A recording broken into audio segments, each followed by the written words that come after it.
Good day, fellow Common Sense Warriors. Thanks for tuning into the show today. I'm Lyle. And I'm Reiner.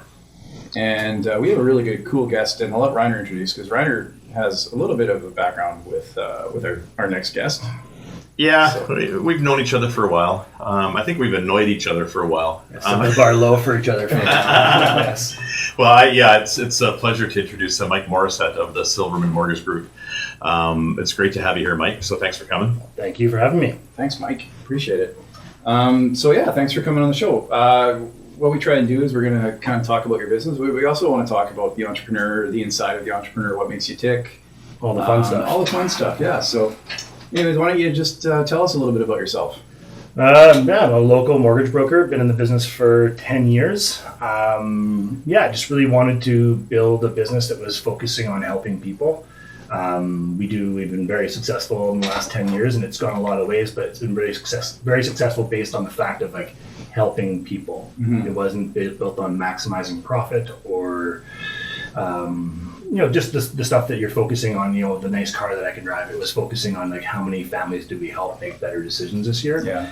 And that's allowed things to compound, and in a lot of ways, a lot of geometric growth has come into place because you attract people in that way. And that's what I really wanted to focus on, was just finding people that wanted help, wanted to have a better future. So did that just come naturally to you, or was that something that was born into you, or how did that come around? Because not a lot of business people go into business.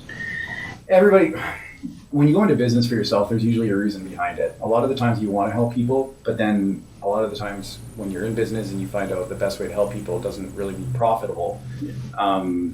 So there's a divergence of priorities there. So how did you get up and go in that direction? What's the reasoning behind that? Yeah, there's the trigger behind it.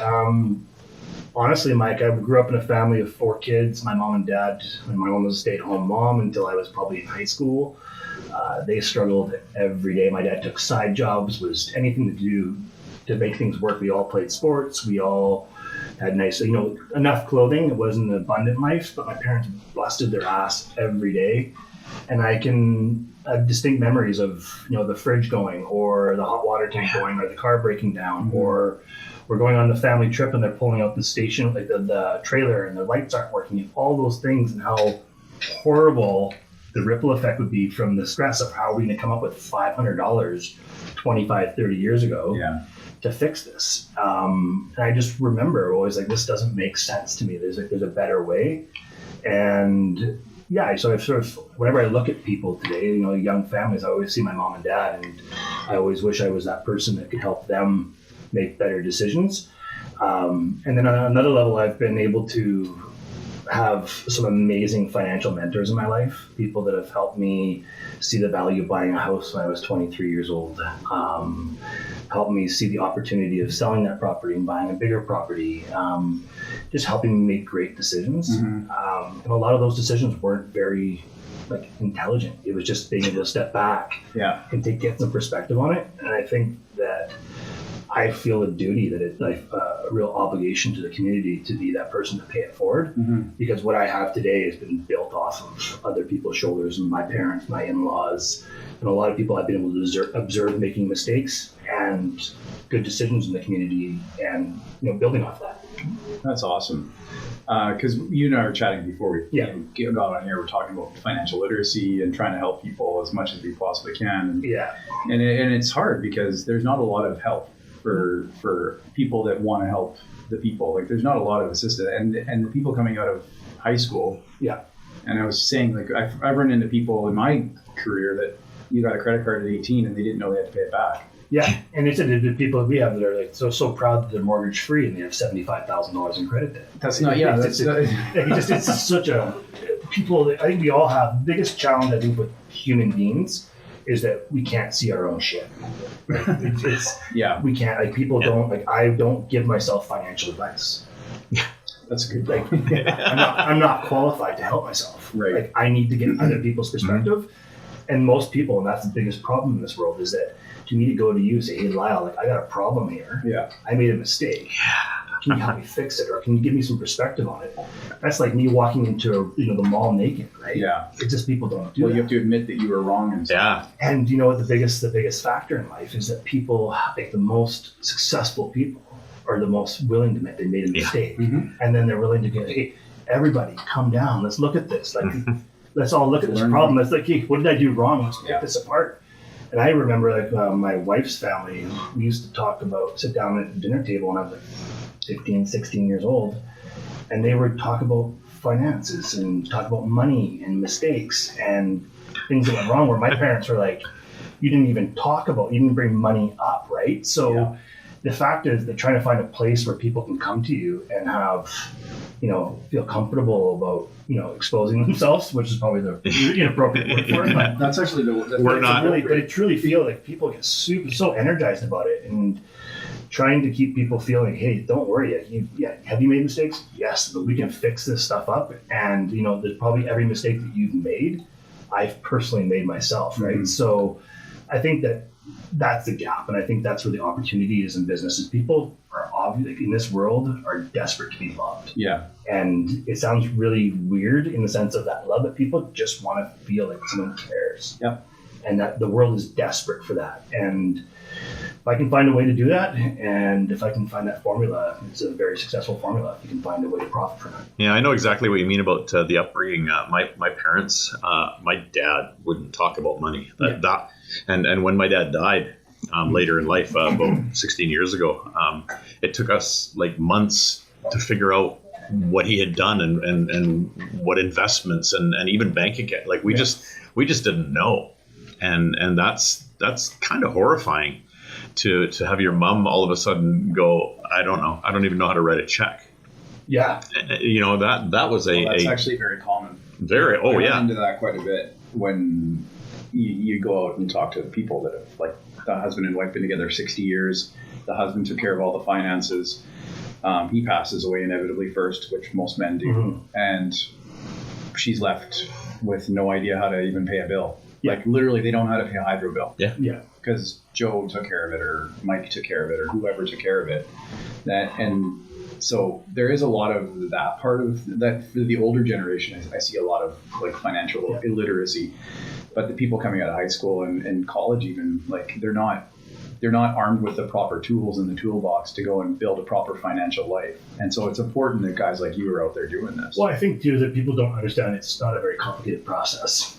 Like it's pretty they make it more complicated. Like we make it this huge process. It's like if you get your shit together at a young age and you start putting money away, you do that for 10 years, you're pretty well going to be set on the right course. Yeah. If you can just allow the power of compounding and time to kick in, you're in the right place. But the problem is most people from, high school through to 30 are, in my opinion, trying to figure out, trying to enjoy life, and they're out at the club and doing things like, hey, when I was 23 years old, I was on the weekends every week, every night after work, every weekend was renovating the house, gutting it out, scratches and wounds and everything from, constructing, doing things.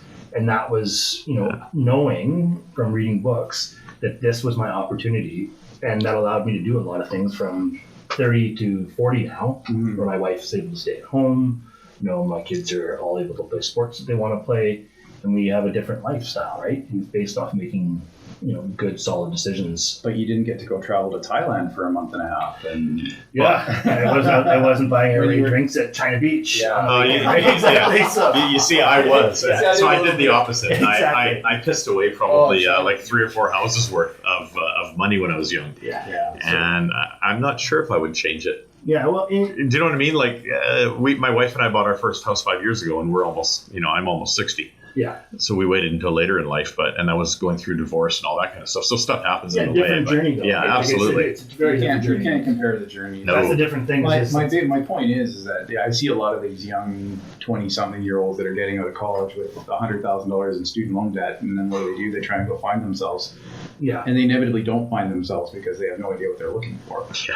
And that's kind of... Well, I think, too, is it's like, I don't know how I would know at 18 years old who the heck I want to be.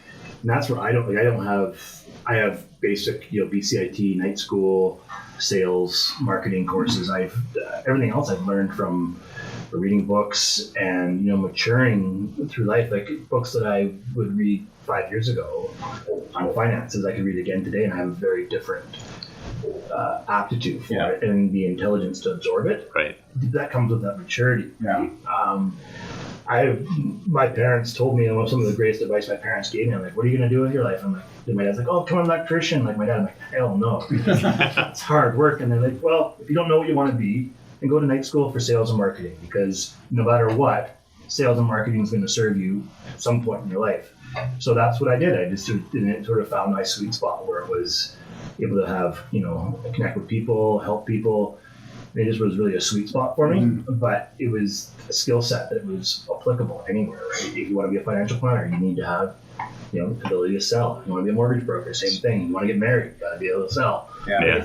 We all have to figure this stuff out. There's right? sales, and that's the one thing that people are like, oh, I don't like sales. It's like there's sales in everything that you do. Like if you're in, I don't even know, if you're an electrician and you're trying to land a job with somebody, you got to sell your services to that person in order for that. It's not always on price. It's on value of what you're doing. If you're doing the job right, like if you just don't find the cheapest guy to do it and it's not good, well then now you're just out the money even more. So, well, and that's where I'm super blessed in my situation is I don't know if I don't remember the last time I've actually asked somebody, "You're ready to do a mortgage yet?" I'm like, every time I call people, I call probably 150 to 200 people a week.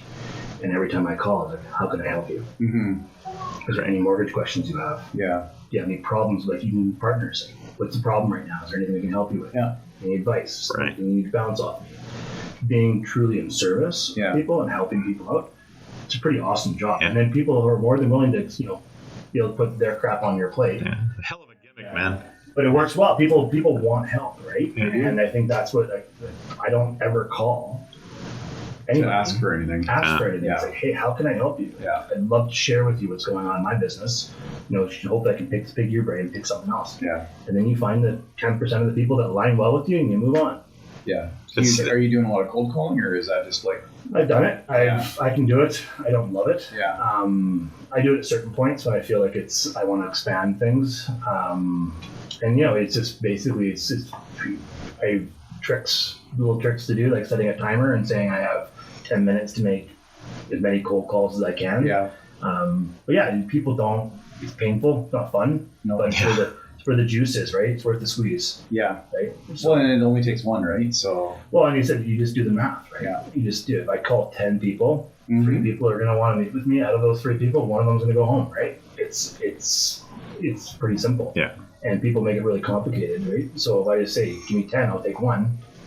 Just get me through the 10. And a lot of people too, like, they try to pretend who they're going to be. Or I'm this person, and I show up in a tie. And hey, if that's who you are, good for you. Yeah. This isn't who I'm going to be. I'm going to show up in jeans and a golf shirt, maybe a press shirt, but it's probably not going to be tucked in. And this is who I'm going to be, right? But people right away know who I am. Yeah, I made that decision a long time ago as well. And you're failing at it miserably. Well, make another decision. But the reality is that I know right away, right? Yeah. Like I go to our TRBN meetings and I can tell when I say something, sometimes it irritates people. And I'm like, okay, well, that person really isn't in my box. So you can't find people. So it's actually a lot easier when you just be yourself, and you will attract the 10% that just love who you are. Yeah. And they want what you have to give. And I know for a fact that in the TRBN chapter that you're in, you are incredibly valuable with some of the people that are in there. I mean, probably all of them listen to you, but there are some people who, you know, you've helped personally quite a bit, and they rave about that, and it has nothing to do with mortgages. Yeah. Right. That's the thing. I think. Well, I don't think you and I are really going to talk about mortgages too much today. I don't talk to anybody about mortgages. I don't talk to my clients about mortgages because that's a formality. Yeah. The most important thing is understanding who you want to be, what you want to do, what you're trying to accomplish. Everything else is that's systematic. Yeah. Like a system can take care of it. You don't need a very complicated system to manage someone's funds. No. The basic thing is making sure that they have a clear plan and understand that we are both on the same page. Right. That's what we're doing. And understanding, like I always say, you understand the soft facts, not the hard facts. Yeah. Like hard facts are percentages, rates of return, amortization of the mortgages, debt load, that type of thing. But the soft facts can be like, you know, and that's when you and I were talking, it's like, okay, I want to know the soft facts about Mike. I want to know, like, and you have quite the story, and we're going to dive into this here, but soft facts are always where the people uncover who they are. And when you find out who they are, then you can actually give proper advice. Because if you're going to tell somebody to go into some certain product or plan or whatever, and it's not suiting their personality, you are in for a lot of work on your part as far as the business person is concerned. Yeah, and I think too, I want to know how to communicate to you. Yeah. Right? Like if I have to draw this out in stickmen and you walk into the bank and then you go into the bank and you ask for this and you walk back out and go to your car and you drive. If that's what I have to do to make you comfortable with what we're doing, that's my job. Mm-hmm. Your job isn't to pay and get me paid. Yeah. My job is to make it so you sign that mortgage document and feel absolutely comfortable with what you're doing. And then you're signing it, you know exactly what you're doing, why you're doing it, and that this is our plan. Mm-hmm. And if that's my job, other than that, the formality of getting the mortgage approval, I have the team that is excellent at taking care of that. Yeah. But my job is to make sure that we are on the same page and that I'm not doing something that doesn't meet your future needs. Right. You're the relationship guy. Exactly. Yeah. And that has nothing to do with mortgages. Nope. It's nothing. You could be selling tiddlywinks for you could be selling toilet paper. Yeah, it doesn't matter. It doesn't matter. It's gonna be a shooting job, right? So how did you get into this service? You're all about service, and how did you get into that mentality? Like that comes from way back, obviously.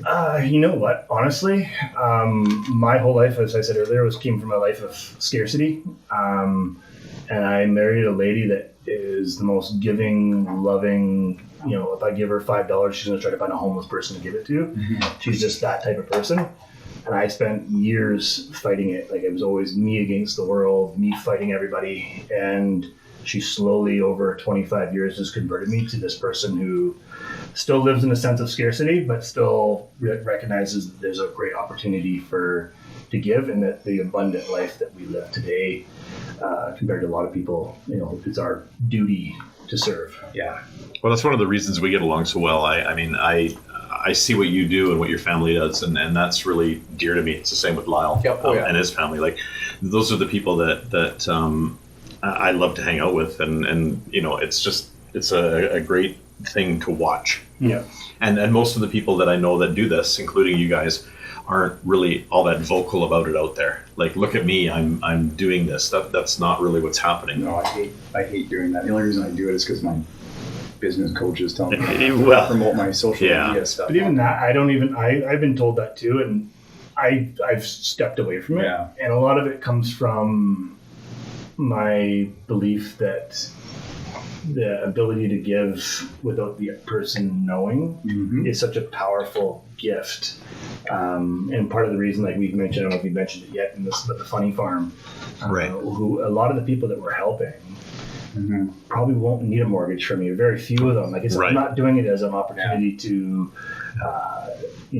grow a business or to market. It's a very small part of our life in the sense of how the public knows about it. But it's such a huge impact on my family's life and how we feel about things.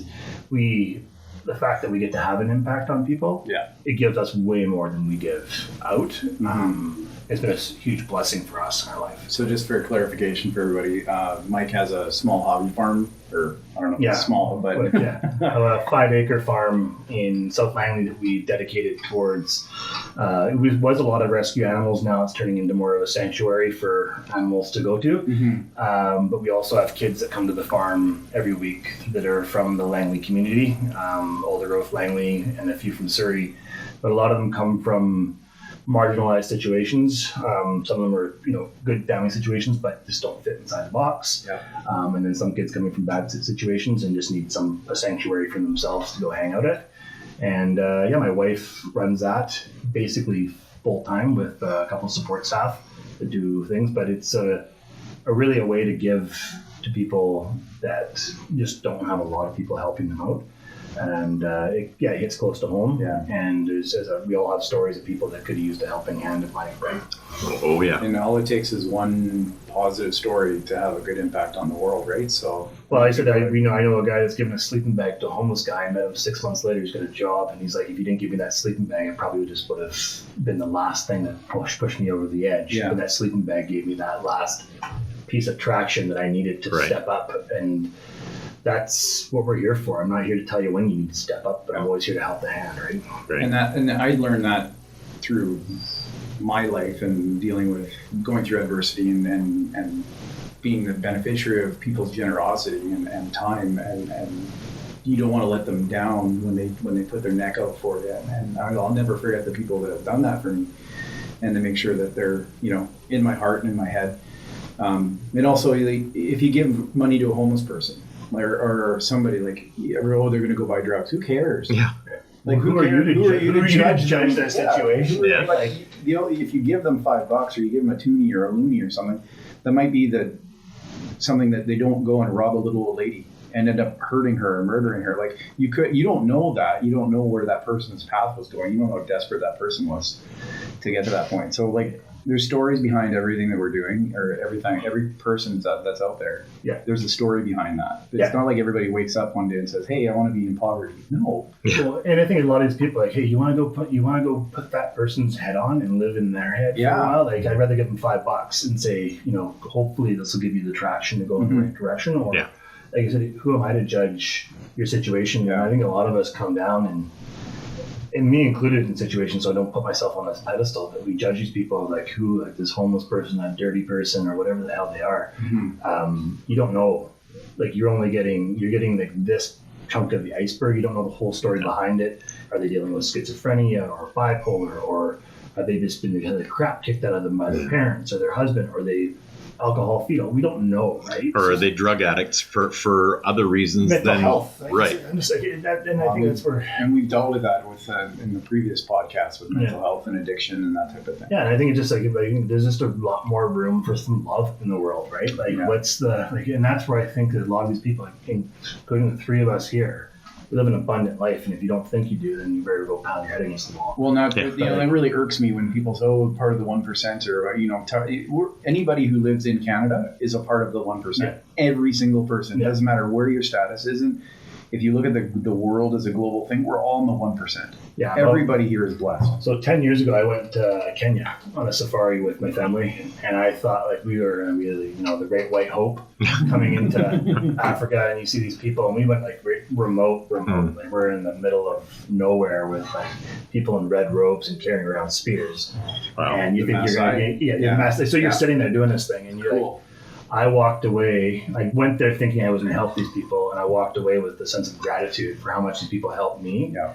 Because these guys get up in the morning, they herd cow, they fetch water, they go eat, and that's it. And they have a good life. And they smile. Yeah. And they have like the simplicity where we're sitting here. And they'll give you the shirt off their back if you need it. And I'm sitting here like at the time we had a business deal going on where it was pretty substantial, and we're sitting here trying to get a stat phone so I can call back to make sure that everything's still coming together. Right? Yeah. So you have the stories of these people that they live in a lot more poverty than I am. They had a much bigger smile than I've ever had. Mm-hmm. So I walked away from there saying, like, they taught me a lot more than I could ever have taught them. Yeah. Right. And I think people always lose sight of that, because all they do is they look at right now. They don't look at where our country has come from. Yeah.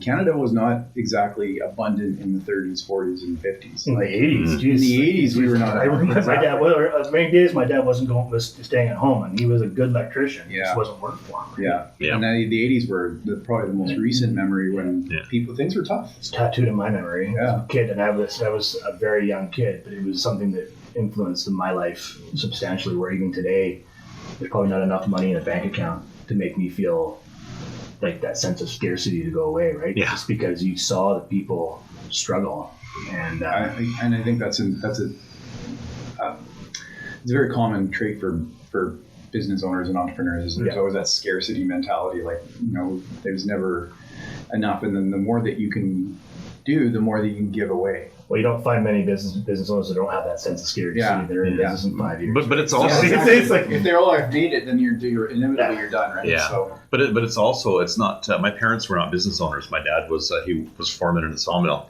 and my mother worked in the hospital and other odd jobs. But they come from Germany, and through the depression there, everything was precious to them. I remember my dad through most of my life, he had some money, and I mean, he worked and did okay, but he would buy his clothing at secondhand stores just because he didn't see the value in buying the stuff new. Mm-hmm. He'd rather buy the used stuff, and so it's a mentality that more people share than just business owners. I still buy secondhand clothing. I'm a Winners shopper. I shop at Winners.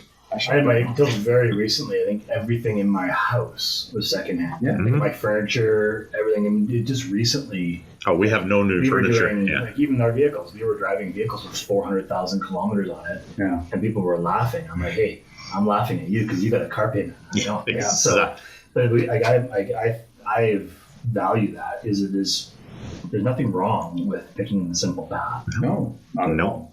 All this, the car payments, the excitement, you might impress people, but it doesn't really do much after a while, right? So, well, and I think you've got the ego out of it, which is the big thing. Like, you don't need that shiny car, you don't need the big thing. Like, you don't need that to do the job you want to do. And even honestly, I do have the ego.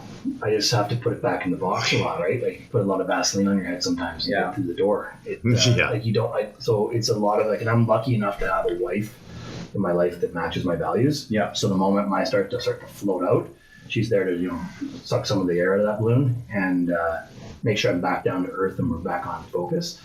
I just know personally that the joy of that new vehicle or that new watch or that new trip, it wears off pretty quick, right? So it turns out that there's not really there's a happiness to it. Yeah. There's no joy in that space, right? The joy is in that moment, the moments where it's just quiet and you can play with your kids, or I don't have to, even on yesterday, me and my daughter were driving home from her tutoring lesson and we were jamming out to Pitbull and my hair was my long hair was banging in out there and we were having a blast in the car. But those moments, I didn't have those moments a lot of them growing up. So those are things that are super important to me, is trying to have that space where you can be childish and do fun with your kids, and hopefully my daughter will remember that, in 30 years of those moments that where Dad was a goof in the car with you. Yeah, and I'm sure she will. And I'm sure. I remember most of the time. I don't remember the daily grind of growing up, but I do remember having my dad take me to baseball practice, having my mom take me to football practice, and spending time with them in the car and doing those things. I do remember, though. That's really what's ingrained in my head. And participating with the kids in those types of things. That's a big thing. You're a capitalist nightmare, though, aren't you? Because you don't see the benefit in just spending more and spending more and spending more, like the consumerism nation that we're turning into. Yeah, I'm not I just don't. I think there's just a lot. I think we've gotten away from the joy of life. Yeah. I think that I don't have any notifications on anything. I don't have my phone doesn't ting, ring, anything. I'm very much so a fan of detaching from things. Yeah. I love experiences. I dream of the day that I can take my kids. They've already been to Africa. We take them on a safari there already, but taking them going backpacking in Europe and not staying in 5-star hotels and sleeping on the beach and those, just grinding it out in a life, right? And I think that's what I'm excited about. And it just sort of popped into my head, and people always ask, if you ask me what my purpose is that, hopefully in 50 years when I lay down for the final time, that I can show us, a book, a totally open book of my life to my kids, and they'll be proud of the person I am. And that's a bar that I set, and even I journal about it today. Yeah. And I journal twice a day I write to my kids. Yeah. Well, this is what I did, and this is what I was ashamed of what I did, and this is what I'm proud of, and all those things, because that's who I do it for now. Not for the money but so my kids will look at me with a sense of pride when the final day comes, right? But it seems like you have the attitude of coming through a lot of adversity. Have you, what are some, you've obviously been through some adversity. Would you like to? Yeah, I think probably the biggest curse and the biggest gift in my life was dyslexia. So as a kid, I used to get pounding migraine headaches, and I would go to school and I'd get sick and I'd throw up and I'll get all wound up. And the fact is, I couldn't figure out, I just could not figure out how people were trying to teach in school. So it just wasn't that I was dumb. At that point in my life, I felt that I was dumb. Right. I just couldn't figure it out. And I ended up having to go through different programs, and my whole life was sort of told that I was disabled and, wasn't in the box. And then finally when I got out of high school, where I was able to, I didn't have to conform to how everybody else did things, it was a huge success because I was willing to do things that other people were not willing to do.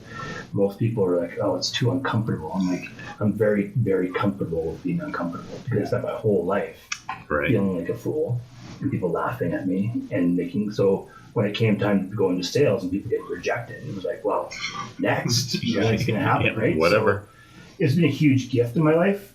And then as the world's changed and technology's come into place now, I don't have to read books. I can have books be read to me. I don't have to type anymore. I can dictate. There's a lot of things, video now, I can communicate through video. I don't have to type it out. So there's a lot of things I can do now that make my life a lot easier. But you look back in my life, that was probably my biggest sense of adversity. And even today, it still puts a pretty big weight on the scale when it comes to how I feel intelligence-wise. You always it's always there. It's a war wound, but it's been a wound that served me very well in life. It allowed, that adversity allowed me to surpass a lot of my peers, because they weren't like when I go cold calling people. I didn't know a realtor at all. I get in the mortgage business, and I would cold call them on Saturdays and Sundays. People are like, oh, that must feel horrible. I'm like, yeah, it feels really horrible, but I'll do it again next week. And same thing, I'm just more willing to be uncomfortable, and that was where the gift came from it. It was that with all the other crap and baggage attached to it, the greatest gift was that it allowed me that I was willing to stay in the ring longer than everybody else and be more uncomfortable than anybody else. Yeah, that's the common theme that I'm noticing when I'm interviewing entrepreneurs and people that are coming through our podcast is that there's been everybody has some adversity they've overcome. Nobody's had a charmed life. Nobody's been gift wrapped anything that they've earned. They've earned everything, not just given. Well, and I think too, now, definitely when I'm 18, 19, 20, it was the adversity and those things that came along with this world-changing events, right? It was over me not having $500 to put on a credit card. But as you grow older, you mature and you realize, what adversity is, and really adversity is a gift. It's many times it's that gift, and you wouldn't be served what you can't take. And I think that's how I look at it now, is trying to grow as an individual so I'm able to handle that adversity. In a lot of cases, I think that's what we do. We run and hit that wall. Okay, let's find another door, because this door, I don't want to climb this wall anymore. But a lot of people don't realize is that you just have to stop. Okay, where's the ladder? How do I build something here? How do I monkey myself to get through this wall so I can get through this? And a lot of people in life, that's where the buck stops, right? And that's why people are sort of doing that repeat and rinse cycle, or rinse and repeat cycle through life. Is they just don't know, why isn't this changing? Well, you just have never stopped to actually go climb that wall, and you've never pushed yourself, or then push yourself, probably the right word, giving yourself the time and space to actually figure out how to get over this space where they're so rushed and so they don't have time for it, right? So I find that the more space I have, the more intelligence I have to sit back. Okay, well, what do I do? How do I get through this? And that's where the maturity comes in, and old man wisdom comes to play, right? The older I get, the wiser I. Or the more I realize I don't know, right? Yeah, exactly. It's like I know nothing. I realize how stupid I really am. Yeah, it's like, oh crap, I do know here. Exactly. So athletics did play a big part in your life. You got your kids in sports. Yes. Yeah, I think that's a important thing for them. And absolutely, but I'm also my kids don't play any spring leagues or elite sports.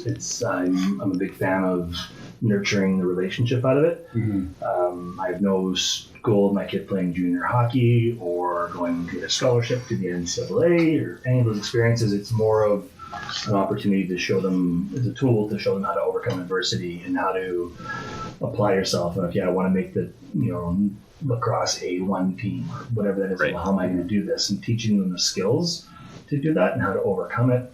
And a lot of things come into it too. You deal with conflict with kids, and I think there's a lot of foundation pieces you can pull into place with it. And that's where I come from, a fan of it. My kids, I'm lucky enough to have kids that are pretty good athletes. So they probably do have a potential if they want to strive for something, junior or whatever that is.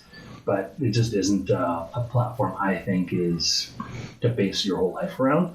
I think it's something to puzzle piece that you put into place. And you played junior hockey, so yeah, but it was something. But I again looked at junior hockey as a platform. Once I made junior hockey, and I was blessed enough to do it at a young age, I use it more as a tool to figure out, and this is how you succeed in life. It was the accomplishment of making junior hockey was a key puzzle piece in my life to figure out the formula for success, and how to apply yourself, how to delay your gratification, how to keep on the grind, and then get the result. I think you did well. I'm gonna delay the gratification. I think that's a missing element of our society right now. Well, it's the biggest missing element of all. Nobody wants to delay any gratification. They all about the instant gratification, and social media is the worst offender for that. Well, my kryptonite patience, right? The world does not move fast enough for me, and it's just not enough. Like you're trying to get things going. So I have that would be my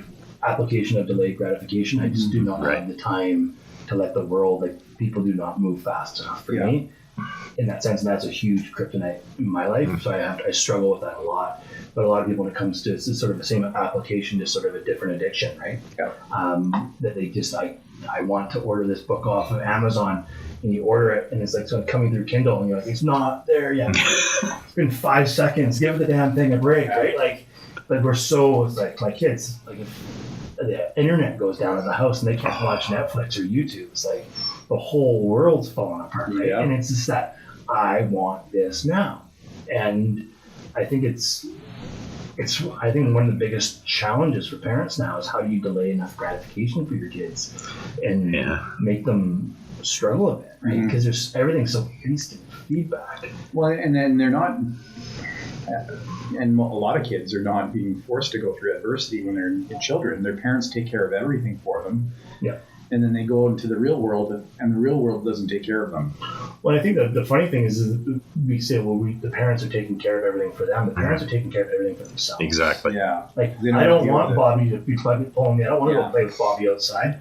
Here, go watch an iPad. Or Dad has to work. Go watch iPad.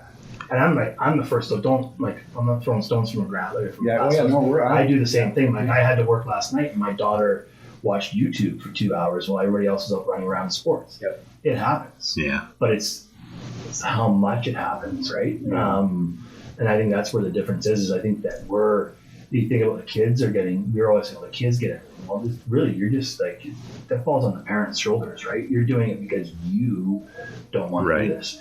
You don't want to go and play with the kids, or you don't want to go. And what are they teaching the kids too, right? Exactly. They're teaching the kids that if I kick and scream enough, that the parents don't want to deal with it, so then the parents inevitably give in. Yeah, most parents are doing that. Well, that's the problem. Is and I see it with my kids, and trying to keep them like level as normal as you can, and not be like spoiled and entitled little shits for all intents and purposes. I don't like swearing on air, but I do. I've actually been pretty good today. Yeah, you got it. I know. I'm surprised. I'm surprised I don't. Yeah. You know, the funny thing about that is, though, I think parents, like when I was young, our parents would constantly give us shit for not coming in when we're called. So literally, we would get up in the morning on the weekends and we would disappear. We would have our jackknives, our fishing poles, and we'd be in the bush because I lived in small town BC, and our parents would always get mad at us for I called you so many times and you didn't come and so on. And then I think a lot of the kids back in our time didn't enjoy that life. So when they grew up and had kids, they kind of put that belief or that personal preference on as a priority, and they would try and say that, I don't want my kids to have to suffer through the things that I suffered through. For me, it was I loved it. I loved the bush. I would choose the suffering, right? Oh, absolutely. And that's the thing. Even I say to my wife all the time is like, we got to give our kids a little bit more of the rough side of the map. Yeah, it's a disservice. It's a disservice to your children to protect them from that, because you're not protecting them from anything. You're hurting them. You're not letting them experience. Well, and I think too, the world is changing so much more. My dad was an electrician, went trade, and then now he's designing infrastructure for like the hospitals and like the wireless. So this is this person who went, out of high school, went right down to the trade office, got his ticket that day, and went through, did the whole thing. And now he's designing the infrastructure of hospitals, and he's 65 years old. That was a 45-year career to doing that. Where today, I don't even know what I'm going to be in 10 years. And I run a successful business. Mm-hmm. I honestly would not. I hope I'm still around in the mortgage business. And I still hope it's successful, but I couldn't tell you with any certainty. And I think that's the thing, is we have to be adaptable, and you have to have way more adaptable than your parents or grandparents ever had to be. Mm-hmm. The superpowers your kids have to have today to function in this world and be successful are so much more than we ever did. Yeah. Oh yeah. We didn't have the distractions that they have. We didn't have the instant gratification that they had. So there's a lot of things that you need to give your kids a little bit more of the rough side, and you need to make them work and know. School hard knocks. Yeah, and show them that it's a gift. Yeah, right. I'm not making this tough for you because I don't like you. I'm doing it because I love you. I'm doing this because I want to give you. Some of us yesterday was screaming about going to school because of the beautiful weather. He's like, I hate school. And I'm like, buddy, this is a gift. Mm-hmm. The fact is you have a privilege in front of you. Is that I will hopefully be able to tell you in 15 years when you want to go to school, that you can go to any school you want to. But your responsibility right now is to be there so you can get to that school. Yeah. And I don't care about, and I don't have to go, I think you're probably more a tradesman, but you never know. But being able to do that. And I think that if I can give one gift to my kids today, it would be the ability to see a problem and solve a problem. Right. Anything else in the school system is crap. See a problem, solve a problem. And to do that, you have to experience things. Yeah. Absolutely, and you need perspective. Exactly. And you need to be vulnerable, and you need to be you don't learn that stuff. The soft skills, not the hard skills of being able to get there. Yeah, and I think the one thing that I'm noticing from schools is that they're not teaching critical thinking. No. There's no critical. It's like, the teacher said that this is good, so I think that it's good. Okay, well, why is the teacher telling you that's good and the other one's not good? There's a reason. Everybody has a bias. Everybody's judging, and everybody's got their own personal, whatever you want to put, personal spin on things, right? So everybody's got a personal bias. Everybody's got a personal, and it benefits them. Yeah. Right. So there is always that. So what's in it for that person? Then you can actually make a judgment call. When you find out, okay, this is the reason why this person's doing this. Not everybody does it because of the goodness of their heart. Very few people actually are like that. So there's always a reason why people are doing something. And then why is that? Okay, now does it align with your values? Okay, now I can understand why this person's doing this, and I'll think about it. And then, but just to take everything carte blanche, and that's what everybody's like. Social media. If you're looking at social media, you look at the news. It's like, Donald Trump's a member of the KKK. Okay, where's the source of it? Personal opinions aside, is he a member of the KKK? Don't think he is. Probably not. Probably not. But now you have people saying that, and it's being retweeted 7,000 times. Well, we all want to hear. We all want to hear what we want to hear. Yeah, We all get fed what we want to hear. I think it's a really interesting dynamic, even with teachers. And I have a lot of clients that are teachers, so don't get me wrong. I don't envy their job. And they have a job in life, which is, but their job is to get these kids through the program. Yeah. Right? It isn't to get them, to get Bobby Hero who needs specials. It just isn't the platform which is taught through. Yeah. So it's not probably also in a lot of situations the people that should be the one guiding your kid. Right. They're not here to give you financial advice on life. I wouldn't want to get financial advice from most teachers. That just isn't what their skill set is. Mm-hmm. So you have to apply a teacher to what their job is to do, is to get them from A to B and hopefully be able to teach them how to solve problems. Yeah. Right. They can teach my kid how to solve problems, we're good. Yeah. And then I'll take care of everything else. And if they don't, and here's the thing, there's a lot of teachers that are really capable of doing that, but if they go off topic of the curriculum they're supposed to teach, now they're in trouble because they're not teaching the curriculum that's been laid out by the district. So it's a huge it's something that dogs bite in its own tail. Yeah. If one person can't, it's a whole structural. Yeah. And it has to be the whole community there. Yeah. Wants to have to change. Yeah. It's a tough community, right? Oh yeah. It's tough structure to change, and there's a lot of group that we do a lot of work with teachers in the community through the schools. There's a lot of superstar teachers out there that just do awesome teachers. They are Mother Teresa quality people out there that do amazing and things. they volunteer so much of their time. Yeah, and there's people that just do amazing things, but they also have to work within that structure. They can't. They're not here to recreate. They can't recreate the wheel because it's just not a one-man band here. Right? So, yeah, I think that the teacher's responsibility. If a teacher can give my kids anything, teach them how to solve a problem. Yeah, and then everything else, that's my responsibility. Yeah, you got it. Yeah. I think there's not enough of that. Well, Mike, we're out of time. Took a bit too much more of your time. No. It's okay. No. But you're not off the hook yet. So Reiner's got a surprise for you. Okay. This could be well, it could be interesting. I don't know. Knowing from you, not very bright, but. Okay, I'll talk slowly. Yes. Shut my eyes and focus. We actually have a speed round. So we're just going to ask you some questions and answer quickly. There is no right or wrong answer. Yes, there is. Well, there are a couple that might be right or wrong. The leader is great. Okay, the first question, Mike, is what's your favorite holiday? Probably Christmas. Bacon or sausage? Bacon. Good man. See, that would have been a wrong answer, but anyway. Very traditional, right? I know. So am I. Exactly.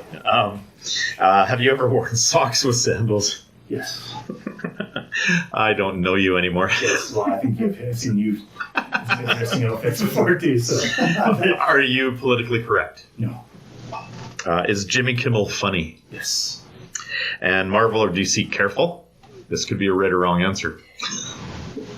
DC. Yeah. Damn it, that was the wrong answer. See, I'm of the opinion that they can both go hand in hand. Yes, and exactly. coexist in the universe. There's I watched them both. I watch every one of both of them, and they're good in their own way. Dig into the comics and dig into the old DC stuff. That's where the good stuff is. Exactly. Yeah. Well, thanks, Mike. I really appreciate it. And we'll get you guys on here. We'll get you on here again. It's been fun. Yeah, it's always awesome. Thank you very much. Thanks for serving. Excellent.